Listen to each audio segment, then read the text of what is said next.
Hi, I'm Dr. Dan Butterman for CDOCS, and I want to go over a tip that has saved me a tremendous amount of time. Really, it's improved my efficiency for all of my posterior restorations, and that's using the virtual articulator. So let's take a look at just an implant case that I restored. This was going to be a premolar on a tie base, and the restoration was designed and we're ready to manufacture this. Now, one of the things that I found is that a lot of people believe that that dark blue color, or any of the occlusal colors, is going to translate into accuracy as far as when your patient functions, bites on articulating paper. And really that's not the case, because the colors that we see occlusally, let's just go ahead and turn off that screw access hole for a minute.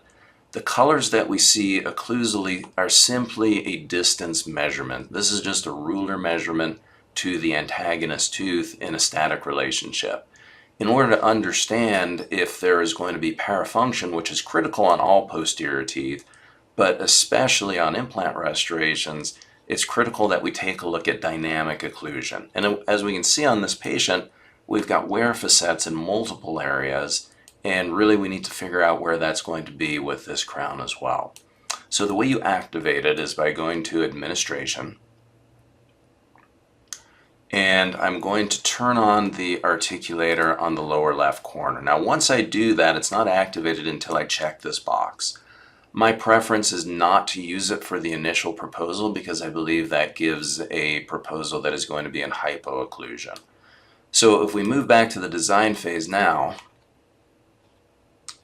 we're going to have a new set of tools. And I'm just going to go ahead and expand these tools. And I just want to mention what I typically like to use as far as parameters. It's really important that I keep on full range dynamic occlusion, and also that I include the restoration so that the restoration is calculated into the entire dynamic occlusal scheme. This is going to give me what I would consider the most likely chance of accuracies for adjusting my dynamic occlusion. So let's exit out of here, and the way we're going to evaluate this is by going through and turning on some of the tools in the virtual articulator. So let's go ahead and activate that. I'm going to expand this. So basically what the software is doing is going through our dynamic occlusion movements. And you can see there's a lot of areas where just this restoration is interfering as opposed to any of the other teeth touching. So the way we're actually going to adjust it is by turning on our opposing functionally generated path. And we can see that any area of our restoration that's penetrating through this functionally generated path is going to be an interference. So the way that I like to adjust it is by turning on my tools. I'm going to go to Form and Remove.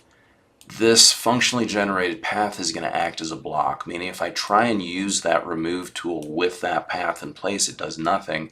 But as soon as I hover over my restoration that's penetrating through, that's going to allow me to make a change. So I can come through and simply erase any of my restoration that's penetrating through. Now I can sit here and go all day long, and it's not going to remove anything else because that functionally generated path will act as a block. So if I turn that off, we can now see that we're sort of creating some of the similar wear facets that the other teeth have. And really that's going to be something that will give you a true static and dynamic occlusion. I hope this helps. Thank you.